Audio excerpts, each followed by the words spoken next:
नमस्कार, मी doctor Smita Orke. Doctors डायरीमध्ये आपलं मनापासून स्वागत. आज आपल्या सोबत आहेत डॉक्टर विदुर कर्णिक, कोल्हापूरहून. ते एक हृदयरोग तज्ञ आहेत. डॉक्टर विदुर कर्णिक, डॉक्टर्स डायरीमध्ये आपलं स्वागत. नमस्ते. डॉक्टर विदुर, आता ही कोविडची साथ चालू आहे. जवळजवळ 100 वर्षांनी अशी एक साथ आली आहे जी जगभर पसरली आहे. कोल्हापूरला तर सध्या काय परिस्थिती आहे? सध्या फॉर्च्युनेटली कोल्हापूरमध्ये थोडं कमी होत आहे. म्हणजे सुरुवातीला एक महिन्यापूर्वी किंवा 15 दिवसापूर्वी ऑलमोस्ट जिल्ह्याचा विचार केला तर 1200-1300 कधी 1700 पर्यंत पण पेशंट होते. पण फॉर्च्युनेटली गेल्या 2 दिवसामध्ये हा आकडा बराचसाच कमी आलाय. इनफॅक्ट तो 300च्या खाली आहे.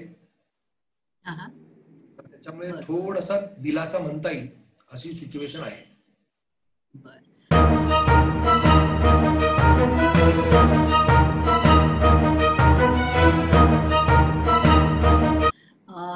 तुम्ही कोविड वॉर्डचे इन्चार्ज म्हणून काम करता. तुमच्या कामाचं साधारण पोर्टफोलिओ काय आहे? कशा पद्धतीचं काम आहे? सध्या मी गव्हर्नमेंट मेडिकल कॉलेज कोल्हापूर इथे सहाय्यक प्राध्यापक हृदयरोग विभाग म्हणून कार्यरत जरी असलो तरी सध्या मेडिकल कॉलेजमध्ये आमच्या जो कोणी डॉक्टर आहे त्यांना सगळ्यांना जे त्यांच्या योग्यतेचं म्हणा किंवा पडेल ते म्हणा असं काम सध्या आम्ही कोविडमध्ये करतोय. तर सध्या आमच्याकडे कसं आहे की 8 ICU वॉर्ड्स आहेत, आणखी 2 मोठ्या बिल्डिंग्स आहेत वॉर्ड्सच्या, आणि ह्यामध्ये जवळपास एक 240 मेडिकल फॅकल्टी आहोत. त्या सगळ्यांना आम्ही असं डिवाइड केलेलं आहे. प्रत्येक ICUला 4 स्पेशालिस्ट, म्हणजे ज्याच्यामध्ये एक फिजिशियन किंवा रेस्पिरेटरी फिजिशियन, एक अॅनास्थेटिक्स, एक सुपर. फॉर्च्युनेटली आमच्याकडे कार्डिओलॉजिस्ट, कार्डिओथोरॅसिक सर्जन, न्यूरोलॉजिस्ट असे सुपर स्पेशालिस्ट आहेत.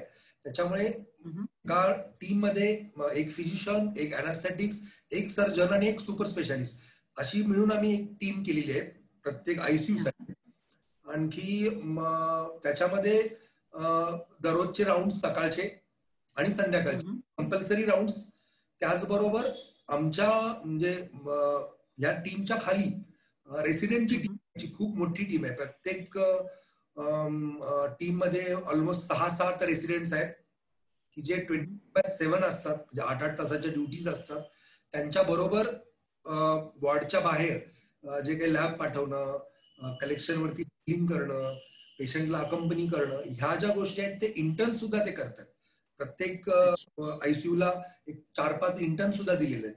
सो इन टोटल सिनियर्स पासून ज्युनियर्स पर्यंत सगळेजण सिस्टमॅटिक वेने काम करतोय. बरोबर.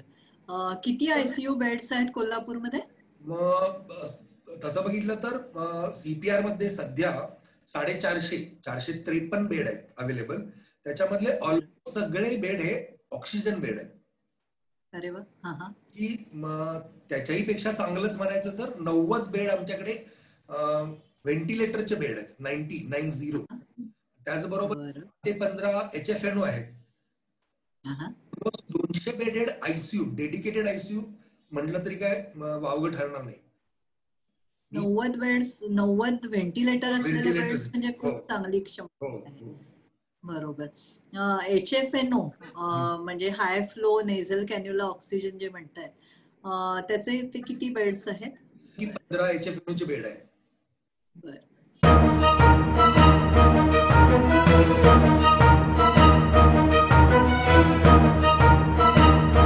मध्ये एक जरासा वाद होता की सरकार सगळ्याच गोष्टींवर कॅपिंग करत होतं, तर त्याच्यामध्ये त्यांनी ऑक्सिजनचं पण रेशनिंग करायचं ठरवलं.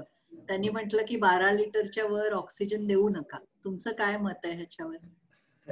ऍक्च्युली हा GR कोणी काढला म्हणण्यापेक्षा तो कोणी काढला आणि तो कसा इंटरप्रेट केला ह्याच्यामध्येच थोडीशी गफलत वाटते. कारण असं रेशनिंग ऑक्सिजनचं नाही करता येणार. रादर दॅन सो ते ऑक्सिजन आपल्याला वाचवता येतं.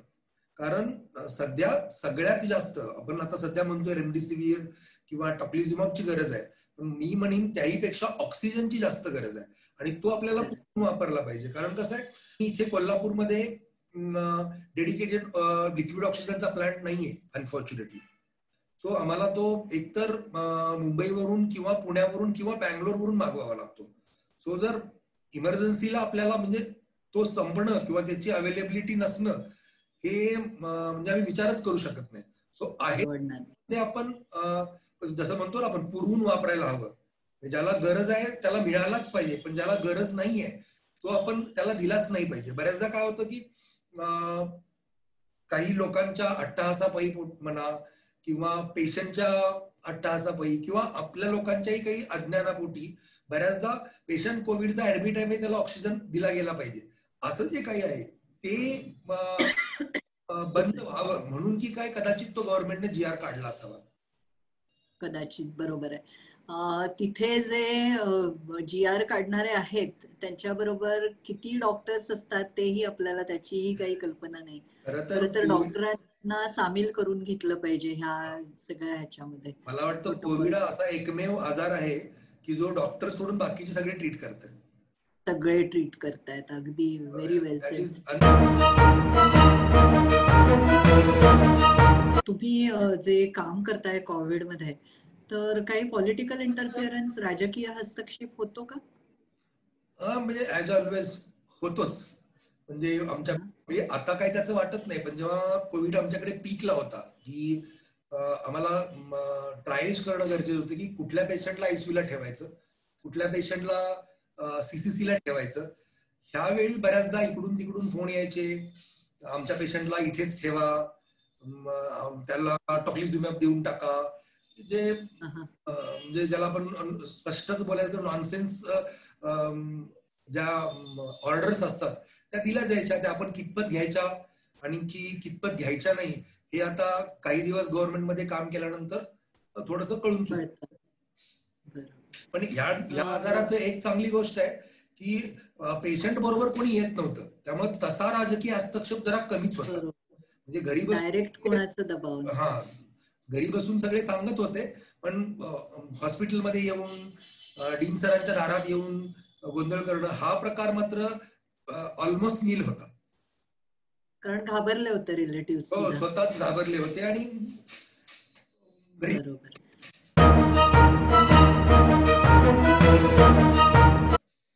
बरं आता आयसीयू मध्ये तुम्ही काम करताय, बरेच क्रिटिकल पेशंट्स बघितले असतील. असा एखादा प्रसंग सांगा जिथे पेशंट ऑलमोस्ट म्हणजे गेलेला पेशंट तुम्ही ट्रीटमेंट करून परत आणला. आता मी जो आयसीयू बघतोय त्या आयसीयू मध्ये म्हणजे आमचा आयसीयू न्यू कॅज्युअलिटी म्हणून आयसीयू आहे, त्याच्यामध्ये ऑलमोस्ट 28 बेडेड आयसीयू आहे. त्याच्यामध्ये मोर दॅन 12 व्हेंटिलेटर बेड आहेत. ऑलमोस्ट सगळे पेशंटच आमच्याकडे बॅड येतात, पण आम्ही मायोकार्डियल इन्फार्क्शन इन कोविड थ्रोम्बोलाइज करून ट्रीट झालेला आहे आमच्याकडे. Myocardial infarction with peripheral arterial disease with CKD असा सुद्धा पेशंट म्हणजे डायलिसिस एव्हरी 48 आवर्स डायलाइज करून थ्रोम्बोलाइज होऊन डायलाइज करून तो सुद्धा घरी गेलेला आहे. सो इनफॅक्ट माझे बरेच मित्रांचे नातेवाईक की माझे बरेच मित्र आर्मीमध्ये आहेत, त्यांचे बाबा, एखाद्याचे सासरे हे सुद्धा इथे म्हणजे ते जरी इथे येऊ शकले नाही तरी आम्ही त्या पेशंटना सुद्धा ट्रीट करतोय आणि याचा आम्हाला खरं तर गर्व आहे. सगळ्यात तरुण पेशंट कोणता आणि सगळ्यात म्हातारा? किती वय होतं साधारण आयसीयू मध्ये येणारे?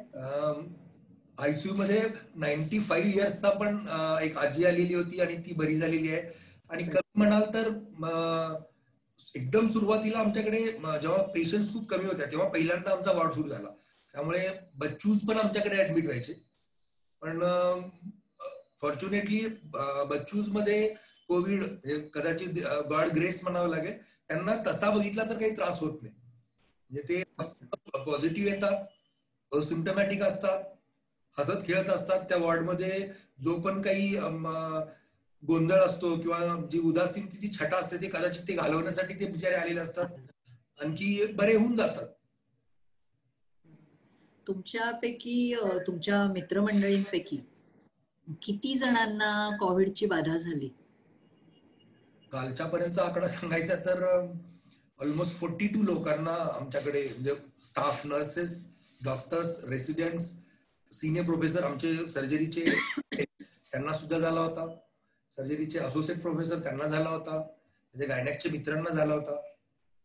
सो ऑलमोस्ट 42 लोकांना, म्हणजे जेएमसी कोल्हापूरचा जर विचार केला तर 42 लोकांना कोविड झाला आणि फॉर्च्युनेटली सगळे पुन्हा कामावर रुजू झाले. बरे झाले सगळे? हो, बरे होऊन पुन्हा कामावर रुजू झाले. Very good. तुम्हाला कधी हा आजार होईल अशी भीती वाटते का? आता सांगायचं तर अजिबात नाही, म्हणजे काळजी घेतोय म्हणून म्हणत असावं कदाचित. पण जेव्हा सुरुवात होती, म्हणजे एकदम मार्च मध्ये जेव्हा सुरुवात होती तेव्हा खूप भीती वाटली. इनफॅक्ट पहिल्यांदा जेव्हा असा आम्हाला सांगितलं गेलं की तुम्हाला कोविड मध्ये काम करायचं आहे, तेव्हा बरीच कारणं दिली की आम्ही स्पेशालिस्ट आहोत, आम्ही हे काम रेस्पिरेटरी फिजिशियनच्या लोकांचं आहे, हे काम फिजिशियन्सचं आहे, असं म्हणत एक भीती होती, कदाचित म्हणून असावं. पण एक इन्सिडेंट सांगतो मुद्दाम. हे झालं पहिल्या 15 दिवसात. तेव्हा मी फक्त इकोज किंवा ईसीजी काय असेल, HCQ चालू करायच्या अगोदर या पेशंटला चालू करायचं का नाही, एवढ्या पुरतच कन्सल्टेशन करून आम्ही पटकन निघायचा प्रयत्न करायचो. पण माझा एक मित्र होता, म्हणजे आहे, अॅनास्थेटिक्स आहे तो, त्याला कोविड झाला. तो स्वतःच ऍडमिट झाला एका दुसऱ्या हॉस्पिटलमध्ये. 3 दिवसानंतर तो बरा होता. 3 दिवसानंतर सडनली एका रात्री त्याचं सॅच्युरेशन ड्रॉप झालं, 70 पर्यंत झालं. तो बोलताना एका वाक्यामध्ये 3 ते 4 वेळा कफ करायचा. आणि एवढा असताना मी ठरवलं की आता याला आपण शिफ्ट करायला हवं एका चांगल्या आयसीयू मध्ये. तर अनफॉर्च्युनेटली पूर्ण कोल्हापूरमध्ये मला त्या दिवशी बेड मिळाला नाही, अजिबात बेड मिळाला. जे पण सो कॉल चांगले हॉस्पिटल्स आहेत तिथे मला बेड दिला नाही. का दिला नाही, डोंट नो. मग मी त्याला CPR ला, म्हणजे माझ्या हॉस्पिटलला, गव्हर्नमेंट कॉलेजच्या हॉस्पिटलला शिफ्ट करायचं सांगू शकत होतो, पण मी घाबरत होतो कारण मी पेशंट पाहत नव्हतो. आणखी तो क्रिटिकल असताना त्याला इकडे शिफ्ट करणं मला ते संयुक्तिक वाटलं नाही. पण त्या दिवसानंतर एक मात्र ठरवलं की मी आज कार्डिओलॉजिस्ट आहे, पण मी फिजिशियन तर आहेच.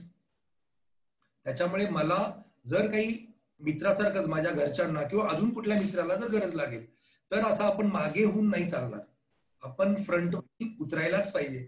आणि त्या दिवसानंतर म्हणजे जी काही भीती होती, जो काही सो कॉल्ड राग होता की आम्हीच का, हे सगळं बाजूला सरलं.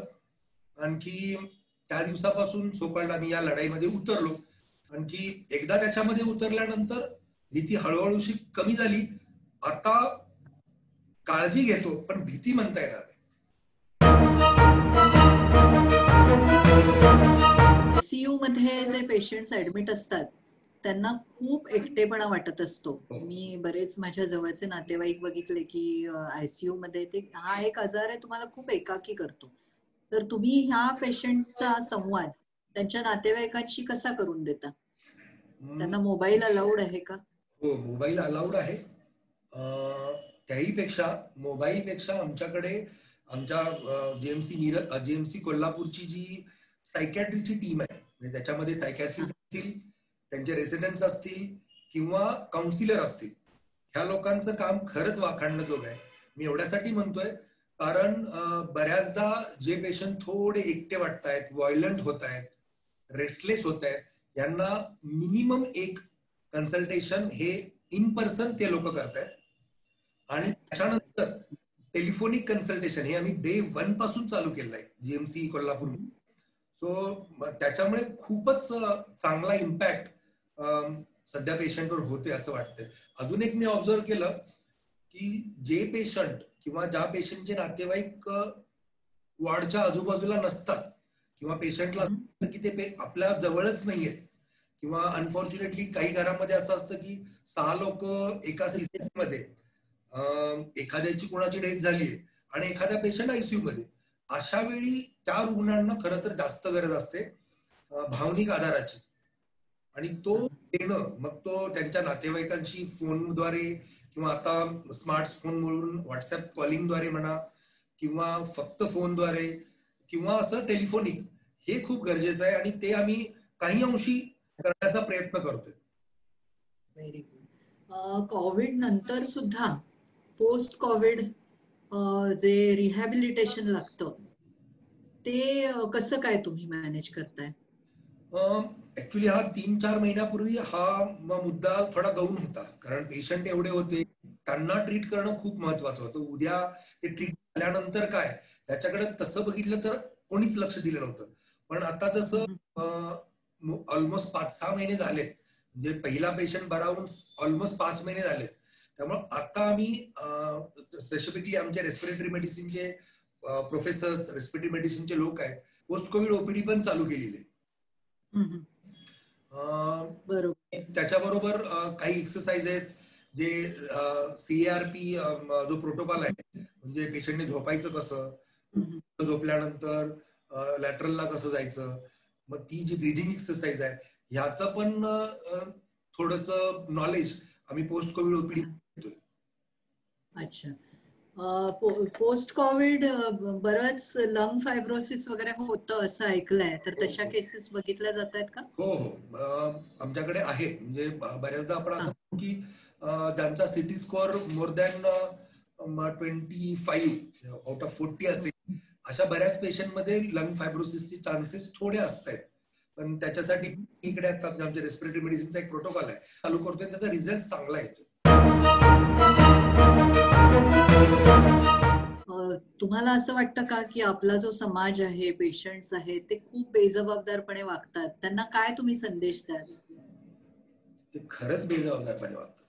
जर ते बेजबाबदारपणे वागत नसते तर एवढ्या मोठ्या प्रमाणात ही लाट वाढली नसती. तो त्याचा कोर्स घेणार हे आपल्याला मान्यच आहे, पण आपण आता जी काळजी घेतोय ती आपण जर शांत विचार केला 4 महिन्यापूर्वी घेतली असती तर एवढा ताण शासनावरती, एवढा ताण मेडिकल फॅटर्निटीवरती आणि पर्यायानं पेशंटच्या खिशावरती म्हणा किंवा पेशंटच्या मानसिकतेवरती म्हणा किंवा ज्यांच्या घरी कोविडने डेथ झाली आहे त्यांना विचारायला हवं की आता आपण जे केलंय किंवा हा जो ताण आहे तो किती आहे, हे सगळं आपण टाळू शकलो असतो. जसं गव्हर्नमेंट म्हणतं किंवा जे आपली त्रिसूत्री आहे की सॅनिटायझेशन, फेस मास्क आणि सोशल डिस्टन्सिंग, SMS, हे एवढं सोपं आणि जे आपण इझिली करू शकू. आता कसं आहे, आता खरा म्हणजे मला तरी वाटतं की ह्या त्रिसूत्रीची गरज आता जास्त आहे, कारण आता कोविडची पहिली वेव थोडीशी मंदावते, खाली होते तो कर्व, पण जर आपण पुन्हाही आपले जर असे घोडे चौखूर उधळले तर मात्र आपलं काही खरं नाहीये. त्यामुळे आपण SMS फॉलो केलाच पाहिजे. सोशल डिस्टन्सिंग, मास्किंग आणि सॅनिटायझेशन, योग्य अंतर ठेवा, मुखपट्टी वापरा आणि हात सतत साबणाने धुत राहा, हा संदेश दिलाय आपल्या डॉक्टरांनी, डॉक्टर विदुर कर्णिक यांनी. डॉक्टर विदुर कर्णिक आपल्याशी बोलत होते कोल्हापूरहून, हे कार्डिओलॉजिस्ट आहेत. डॉक्टर विदुर, आपल्याशी बऱ्याच गप्पा मारायच्या आहेत, परत एकदा या प्लॅटफॉर्मवर आम्ही आपल्याला बोलवणार आहोतच. तोपर्यंत आपली रजा घेते. नमस्कार. Thank you for being with us.